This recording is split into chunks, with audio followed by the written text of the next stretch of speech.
on n'est même pas nous assez conscients pour repérer ces forces autour de nous. Mais elles existent, elles sont là. Quoi, c'est par la prise de conscience et se battre qu'on arrive à augmenter?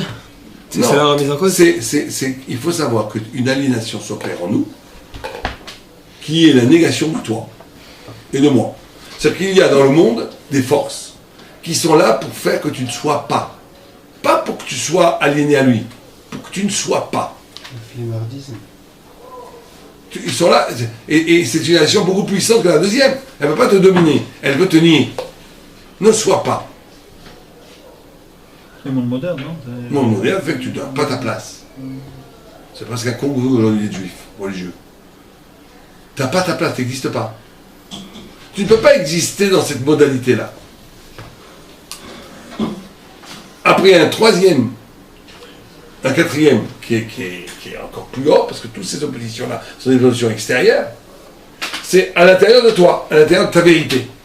À l'intérieur de ta vérité, tu vas avoir à un moment donné quelque chose de disjonctif, quelque chose qui va sauter, où tu vas être confronté au relatif et à l'absolu. C'est ta mitzvah. Ça veut dire, à un moment donné, et ça amène le onesh. Est-ce que ce que tu penses, tu le penses en absolu ou tu le penses en relatif? Et après, il va y avoir un cinquième niveau qui est le plus ultime, c'est la conséquence infinie de tes actes. L'aliénation à la crainte de Dieu, on va dire. Ça veut dire que la moindre parole déplacée, la moindre chose peut te détruire de façon absolue. Je comprends toujours pas pourquoi plus le éternel que n'importe quelle autre personne. Hachem gère la vie de tous. Bien sûr, on va dire que chaque personne est un atome. Chaque personne est un almana. C'est des catégories. Il y a 5 catégories autour de nous qui ont 2 facettes, qui sont ou bien l'occasion de s'affirmer, face aux multiples, penser face à la structure, être ou ne pas être, absolu face au relatif. C'est extérieur tout ça. Et divin. Ouais, non. La présence même nous remet en question. Ouais. Mais le numéro 4 et le numéro 5, c'est à l'intérieur de toi, quelque part. Parce que la notion d'absolu, quand il y a la notion d'absolu et la notion de relatif, c'est une remise en question de tes pensées de la Torah elle-même. Comment tu penses la Torah? En termes d'absolu ou en termes relatifs? En termes de Tamid Chacham ou en termes d'Amaretz? Ça veut dire, est-ce qu'à un moment donné, est-ce que ton relation à l'idée, à la vérité, est-ce qu'elle peut être supportée l'absolu? Cette même vérité dans sa dimension d'absolu. Ça, c'est à l'intérieur de toi. Et ça, c'est Onesh. C'est la seule fois qu'il dit Onesh. Ça veut dire que quand quelqu'un, par exemple, va comprendre le kavod d'un Tamid Chacham en termes de civilité, par exemple, il faut donner du kavod d'un Tamid Chacham parce que c'est poli. Comme je donnerais, comme un étudiant en médecine donnerait du kavod au grand professeur qui vient en médecine. C'est complètement faux, c'est pas ça du tout. Il passe à côté de l'essence de ce que c'est. Et des fois, il faut des années pour comprendre le caractère irréductible, absolu de ce que la Torah nous donne, qui peut être pensé comme une vulgaire pensée relative, qui existe dans le monde entier. Et ça, c'est Onesh. Ça, c'est Onesh parce que tu trahis. Et après, il y a un Onesh encore plus fort, qui est le fait de ne pas comprendre que la relation à l'autre est une relation à Dieu. Et donc, toute relation à l'autre est une relation. Dès que tu blesses l'autre, tu blesses la Shrina, quelque part. Et donc, là, c'est l'infinie responsabilité qui t'aliène absolument. Maintenant, face à ces aliénations, bien entendu, en face, il y a la possibilité de dépasser ces aliénations par une restructuration de toi-même qui te régénère et qui te fait quelqu'un de beaucoup plus fort. C'est ça que fait le tzaddik. Mais c'est 5 niveaux dans la vie qui sont là pour te descendre. Qui sont là pour te rétablir, te faire rater ta vie. Donc tu as 5 bonnes raisons de rater ta vie.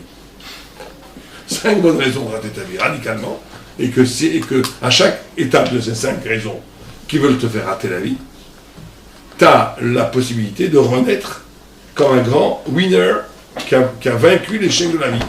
Mais chaque juif peut se définir par rapport à ces 5 facettes. Ça veut dire- Non, chaque juif a ses 5 facettes. Non, Un mais niveau il y a- différent. Il y a des juifs qui ont des qui atteignent des hauts niveaux dans une facette plus que dans une autre. Oui, peut-être. Sûrement, comme toute chose. Mais on te dit que ces 5 niveaux sont là, il n'y a rien à faire. Et quand tu regardes bien, ces 5 niveaux, dans quelques phrases, le Maharaj t'a donné tout un programme dans la vie, là. Si tu fais ces 5 niveaux-là, tu es capable de dépasser ces 5 niveaux-là, tu es un sadique avant. Mais je vais commencer par le 5e. Oh, oui, pourquoi pas. Non, mais c'est du plus simple au plus dur. Moi, je crois que c'est le plus dur, le 5e. Parce que moi, j'ai vu même des grands interrams tomber dans le 5e. Le fait de se retrouver face à ça et de ne pas être remis en question. Remise en question. Être capable d'avoir cette infinie sensibilité du kavod de l'autre, au point où tu es toujours en train de te soucier de ce... parce que tu vois la divinité, que tu te rends compte que l'infinie répercussion de la parole, ou de l'acte, ou de l'attitude que tu as par rapport aux autres, très difficile. Parce que tu instrumentalises toujours l'autre. C'est quoi la négation de la divinité dans l'autre? C'est de l'instrumentaliser. C'est mon élève, c'est mon patron, c'est mon ouvrier. Il travaille pour moi. On ne tue pas pour aller. On ne sait pas ce qui va se passer. On va retrouver la part de Ouais, on va te dire, on va te faire. Tiens, attends, tiens, va me chercher un coca. J'ai rien fait de mal, tout le monde parle comme ça ici. Tout le monde parle comme ça. Tu parles à un juif, c'est un orphelin, il a l'image de Dieu. À un moment donné, tu l'as dit, va me chercher un coca. Bon, n'oublie pas de faire ça, rappelle-moi demain. Comment tu parles? C'est le plus haut niveau. Au niveau du Ramban, quand Narmani dit dans sa lettre du Ramban que chaque personne que tu vois la Shrina. C'est le plus haut niveau, c'est beaucoup plus dur. C'est beaucoup plus dur que le 4e niveau, où tu remets en cause constamment la relativité de tes engagements théoriques. C'est déjà pas mal, hein. Et tu vois bien que ça monte. La résistance aux multiples, c'est la résistance à l'idiotie du corps, qui voudrait te faire oublier l'unité ontologique des choses en te montrant que le présent.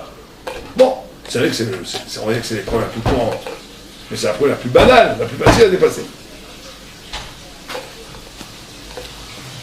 Déjà, dès que tu es en 2e niveau, c'est déjà dur. Comment être capable d'avoir une pensée qui échappe à la structure, c'est, moi d'après moi, avec la Gemara qui donne ça. Avec l'étude intensif de la Gemara qui donne ça. Tout le reste, tu tombes dans le piège de la structure. La Atmada dans la Gemara te fait échapper à la structure. C'est la seule chose qui donne ça. C'est pour ça que tu n'auras jamais quelqu'un qui n'étudie pas la Gemara de façon assidue, qui n'a pas une pensée qui est structurée par les sables.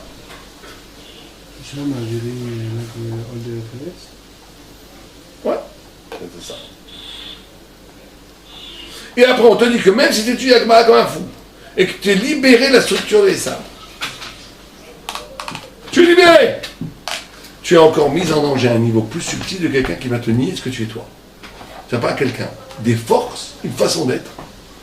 C'est-à-dire qu'il y a une plus grande tentation, il y a une plus forte aliénation de se nier que d'être dominé. C'est incroyable. Moi j'en ai eu contre, j'aurais mis ça numéro 2. La première rue, tu sauves ta peau plus facilement que tu empêches d'être dominé. Non. Il y a une puissance de négation de soi qui est plus puissante que la puissance qui veut te dominer. Et après que tu as échappé au piège de l'instinct, et que tu as échappé au piège de c'est toi, la pensée domine la structure, et que tu es toi-même totalement, tu peux être toi-même totalement de façon light, de façon relative, qui t'a été une trahison de l'absolu. Et une fois que tu as tout ça, dans ton rapport, dans ton échange intersubjectif avec les autres, si tu n'es pas capable de voir la divinité à chaque instant, tu tombes, tu es aliéné. 5 niveaux d'aliénation. C'est incroyable. C'est un programme fabuleux. Chargé quand même. Mais c'est un programme fabuleux. Bon, messieurs, c'était l'introduction sur la Haggadah. On continuera. On va passer d'une Haggadah à une autre. On va pas les faire là-dessus, parce que c'est immense. On verra ce qu'on fera la semaine prochaine. Mais non, la semaine prochaine, il n'y a pas cours parce que je ne suis pas là, je ne suis pas en Israël. Dans 2 semaines, si tu veux. Je ne suis pas là la semaine prochaine.